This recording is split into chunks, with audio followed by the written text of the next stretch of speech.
Why are all the malls in Toronto dropping like flies? And why is a whole block on Bloor and Spadina being expropriated by the city? That is what we're going to be discussing in today's Toronto Real Estate News Report. Hey, my name is Amanda here with the Moving to Toronto team. If you're thinking about moving to Toronto or the surrounding suburbs, go ahead and hit that subscribe button so that you're the first to know about the current market here in Toronto. We love helping people just like you looking to move to Toronto, whether that's in 9 days or 90 days. Reach out to us. All of our contact information is in the description box down below. We'd be happy to help you make that smooth move to Toronto. So first up, all the malls in Toronto and Ontario are disappearing. It's really becoming a trend to get rid of malls and turn them into mixed community spaces for condos, parks, and retail spaces on the ground level. They have done this at the Galleria, for example, on Bloor Street, and many other places. The latest victim is the Shops on Steeles, a mid-sized shopping center at Steeles and Highway 404 in Markham, just across the street from Toronto's northern city limit. So just on the border there between Markham and Toronto. It's a long-standing mall that served the area for many years now. The entire mall will be demolished and replaced with a futuristic complex featuring towers and plenty of green spaces. This project is being developed in phases to minimize disruption and to ensure that some retail space remain open throughout this construction process. The first phase will see the construction of 6 towers and retail space along the Don Mills Road. This initial phase will completely transform the area, including a new skyline and modern vibe to Markham. Here are some of the pictures of what it's expected to look like. Phase 2 will focus on creating a park space and adding 3 more towers. And then finally, Phase 3 will see the completion of the project with the addition of 4 more towers, bringing it a total of a whopping of 11 towers.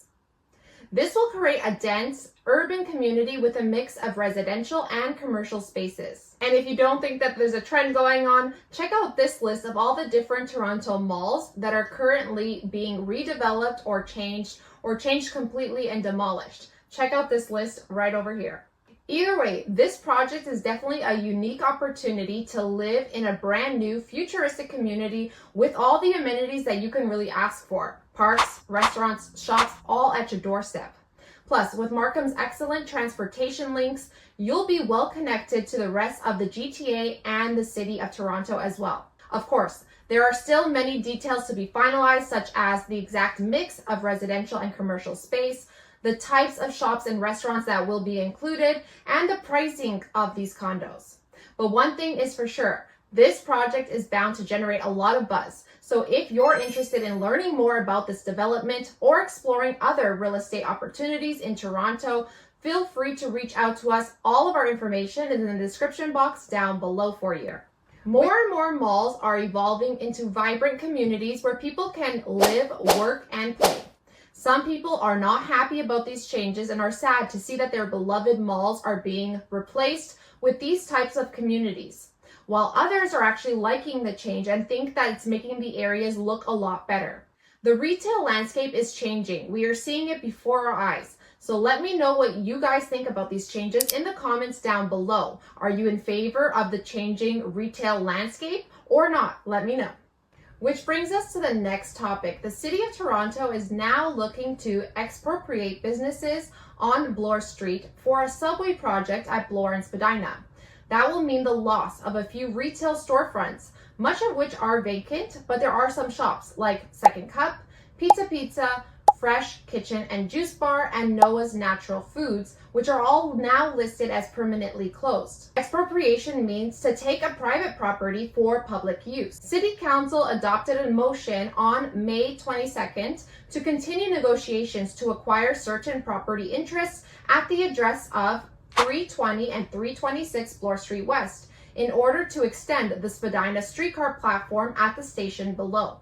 As the motion states, the expansion is necessary so that 2 streetcars can drop off and pick up passengers at the same time at the stop, in line with the Line 2 capacity enhancement program to help congestion and to improve the services. As of May 2nd, the owners on this block were served notices of application for approval to expedite. The property is a commercial building located at Spadina Road and Bloor Street West. The TTC requires a temporary easement for 2 years with a further 1-year option to extend for access to the property and permanent subsurface easement to extend the platform. Another interesting thing, it looks like a developer, First Capital, is also looking to construct a 37-story mixed-use condo tower on this exact site. The address is the exact same address. So let's see how this develops over the next couple of years. So that's what I got for you guys today, this week on the Toronto Real Estate News. If you are looking to move to Toronto or buy and sell in Toronto, reach out to us. All of our information is in the description box down below. And if you enjoyed this video, give it a like, hit that subscribe button, and tap that bell notification. And if you want to see more videos like this one, click right over here. And until next time, guys, see you around the city and God bless.